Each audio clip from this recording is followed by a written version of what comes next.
Hello everyone and welcome back to my opinion. The Lucknow Super Giants have beaten the Mumbai Indians by 18 runs. A very good win for them. And Rahul in the first innings was sublime with his 103 not outs, and that really served as a backbone to help them get to 199.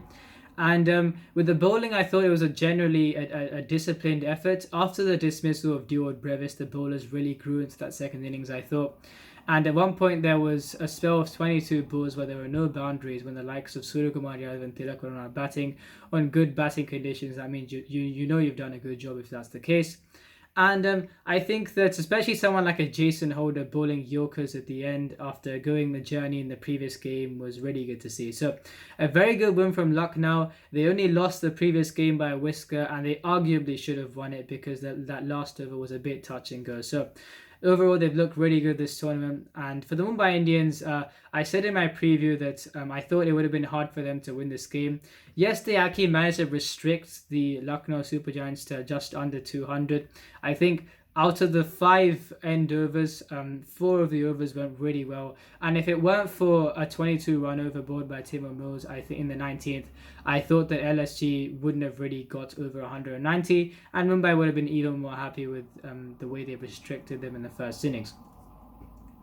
But it was a case where I don't actually think Mumbai batted badly by any means. I think the bowling was that good that in these kind of conditions, when you've got a case where there's no boundary for 22 balls, and even through the middle overs after Brevis was dismissed, there were a kind of overs which went for 8 and kind of around there, which isn't up to the required run rate from the start of the innings. So a combination of those dot balls and overs not going not yielding great enough results, I think that's what put LSG ahead in the second innings, and a really good win from there.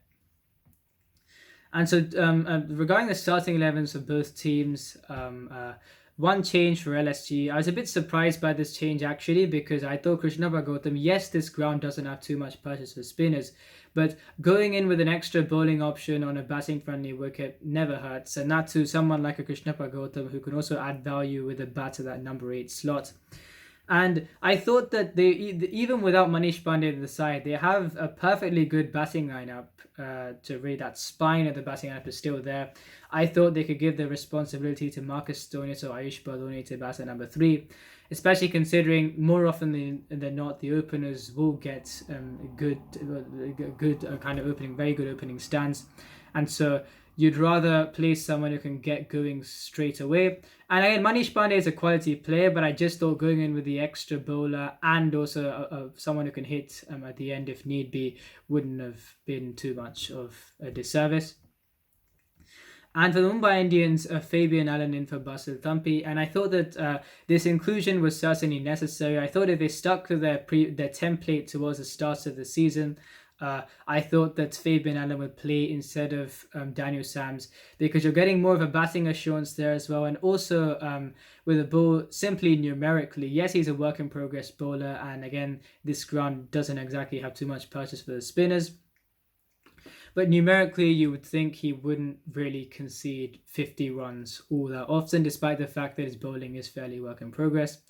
And Rohit Sharma won the toss and chose to bowl first. And I actually thought this was the right decision, because had they batted first with how their bowling attack has been going, they would have had to get at least 220 to have a chance of winning this game.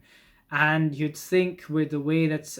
Okay, it would have taken a spectacular effort, but again, they'd have had to get such a high score to even have a chance. And with the way that their bowling attack has been going, yes, they've restricted LSG in this game, which was good, but generally they haven't exactly carried that confidence at all. So I think their best option would have been to try and restrict LSG to in the low 200s.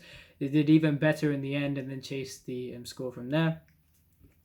There was a partnership of 52 between Rahul and Quinton de Kock, Quinton de Kock being the aggressor in the partnership. And I think the first 5 overs, the score was 40 without loss. So a good start. But I think as a bowling side, especially when you're considering how good of a batting wicket this is, I think the 40 in 5 overs, you take that as a bowling side. And Quinton de Kock was dismissed for 24 of 13. LBW bowled Fabian Allen, and I thought he was a bit unlucky to be adjudged out. I personally wouldn't have given that delivery I personally wouldn't have given that out because it looked like it was missing the leg stump. The ball was touching the leg stump in the end as per umpire's call, but I still thought it was a bit unlucky to be given out there. And the partnership afterwards, at the start they were milking the spinners, and I think that Mumbai Indians wouldn't have minded this at all, because for the early parts of this partnership and also for quite a bit of the opening partnership, I think the run rate was in control for Mumbai Indians, considering that they're playing on such a good batting surface, and they would have wanted to make sure they conceded as less runs as possible, so it'd be easier to chase in the end. And that's the reason why, yes, LSG were beginning to really put up a great foundation. And towards the end of that second wicket partnership, they had done so. But at the start, I think Mumbai Indians wouldn't have minded that they were milking the spinners. And again, we've seen quite a few times teams have got to those kind of 123 and 13, or 124 and 14, no, 124 and 13 overs kind of mark. And that's exactly what LSG really got themselves at in this game. And they were looking to launch until Manish Pandey got out in a way that he wouldn't want to look back in the highlights reel. A wild swing to a delivery from Murugan Ashwin, who I thought once again had a great game today. In this game and the previous game, it's been a case where the sides, I think they've conceded more than 190 runs, and yet he's gone for 1 for 34 after being hit for 27 runs in his first 14 balls, and in this case 1 for 33, so really good from him. And I don't think the Super Giants would have minded that Pandey was dismissed. I think that as far as the strike rates, considering where they'd want to be, I think 38 of 28. Yes, he was starting to accelerate, but I think that when you've got the likes of Marcus Stoinis, Deepak Hooda, etc. to come, I don't exactly think you mind that too much. And he'd done his job by setting up the launch pad, and you've got the likes of KL Rahul batting as well. But really, I thought Mumbai Indians did quite well after the 15th over. They were 150 for 2 after 15 overs. The next over went for 5 runs from Jasprit Bumrah. And after that, I think there was a case where gradually you thought that the Super Giants would think of maybe scraping 200 after at one point looking that they'd get at least 10 or 15 runs more than that 200 score. And I think that the bowling was really good. Apart from basically 1 over in the 19th over, Mumbai Indians managed to pull things back quite a bit. I thought Jaydev Unadkat's last over was outstanding. Even in his first 3 overs in the previous game, he'd gone for 21 runs, that too taking the wicket of Bairstow, but he'd given 23 runs in his last over. But in this case, he only gave, I think, they were 195, I think, in the. They were 195, I think, at the end of 19 overs, and he's only given 4 runs in the end. So really good from him. And 2 for 32 in his 4, absolutely outstanding. And Tilak Verma also only bowled 1 over at the top, and he bowled none for 7. So if you combine these figures, actually none for 24, 1 for 33, 2 for 32, and 1 for 7. That's actually a really good job. But unfortunately for Mumbai, the next 7 overs went for 100 runs, and Timo Mills has really not been at his best in this tournament so far. He's a quality bowler, but I think in this tournament the economy rates were progressively they just weren't there for him at all this season. And in this case, he's really had quite a terrible day. None for 54 in his 3 overs. Looked out of sorts from the very start.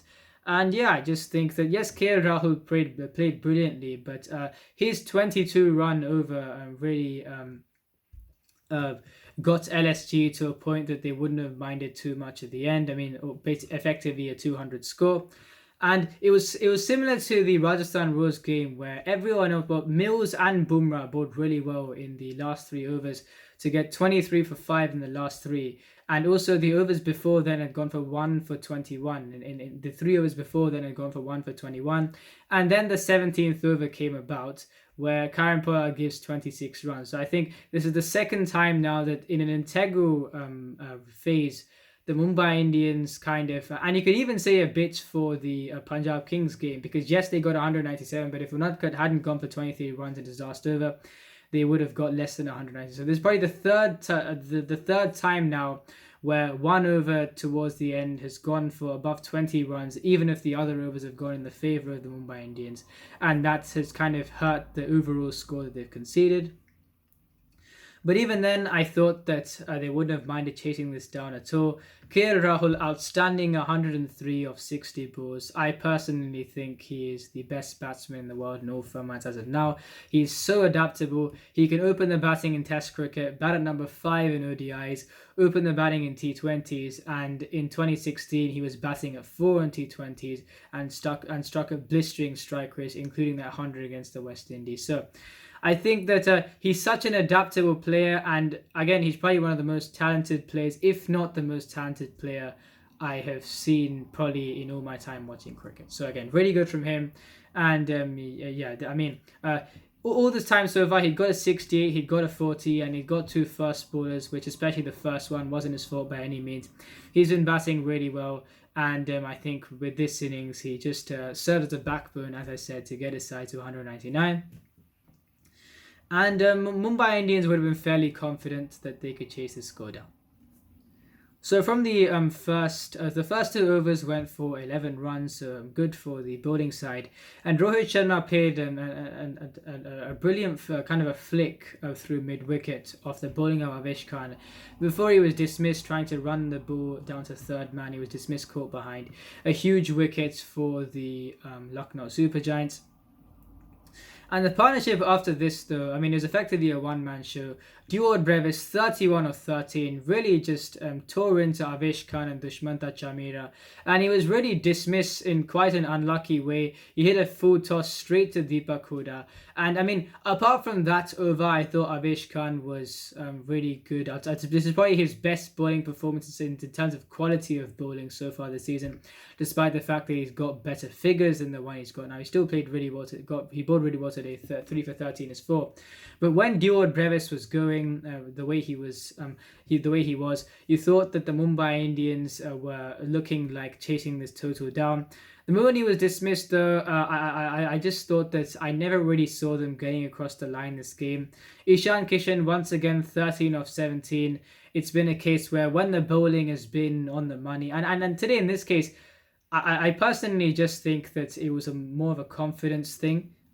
Because of the fact that he hadn't exactly got the strike rate in the last few games. In this case, 13 of 17, he was played on of the second ball of Marcus Stoinis' quota. And really, as I said, look, apart from Duard Brevis' 31 of 13, there wasn't really any hope in my view that Mumbai Indians would get over the line. Suryakumar Yadav once again playing a 37 of 27, only scoring 3 fours, but getting his strike rate effortlessly that high.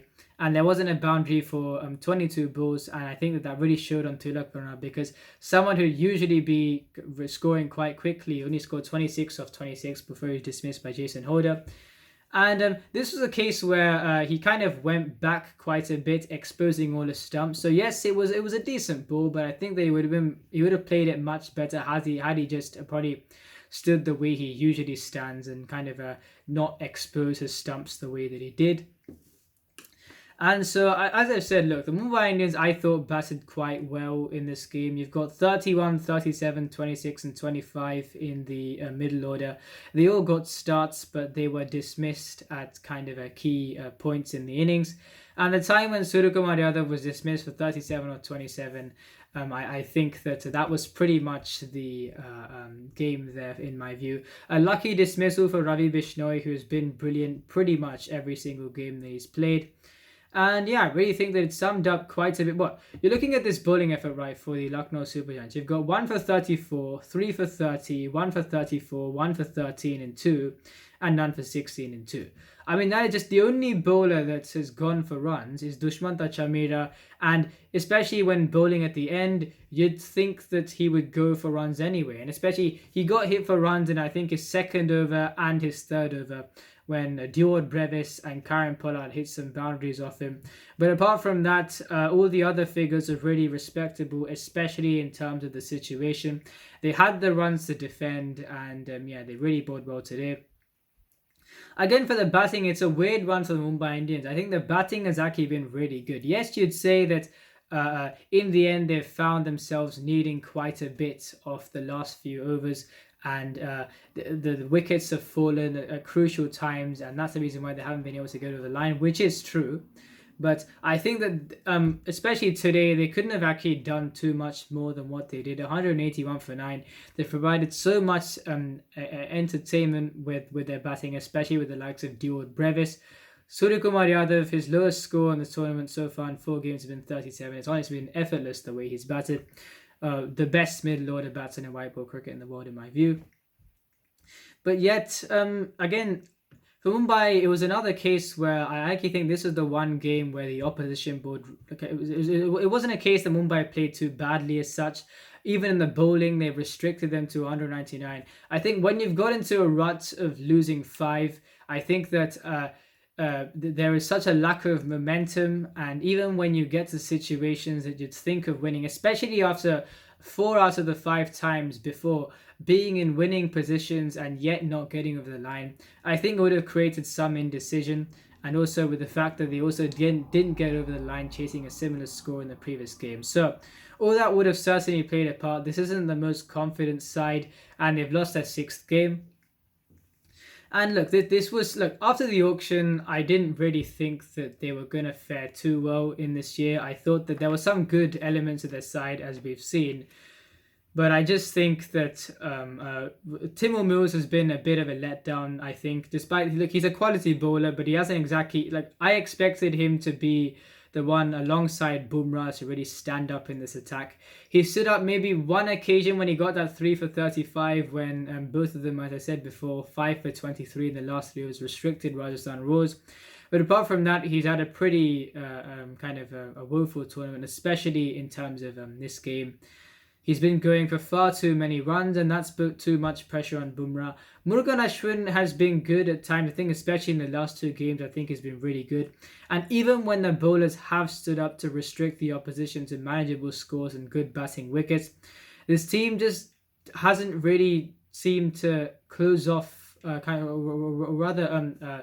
carry through on winning positions. I think with the ball and with the bat, they haven't managed to get over the line when they really should have done. So honestly, it's a team that should be 5 wins and 1 losses in 6 games and sitting at the top of the table, despite the fact that the bowling has mostly been terrible.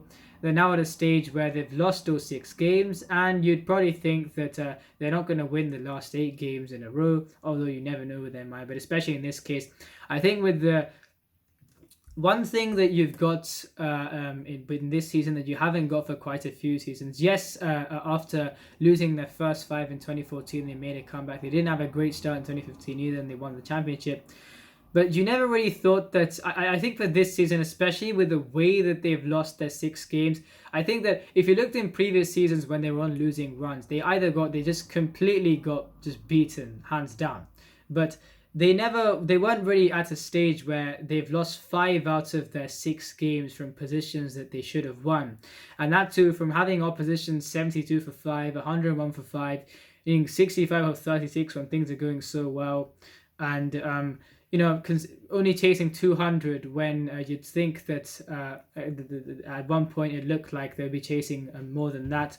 So they've had things going in their favour, but they haven't been able to really get those wins from winning positions at all. And I think that's been the reason why they've lost 6.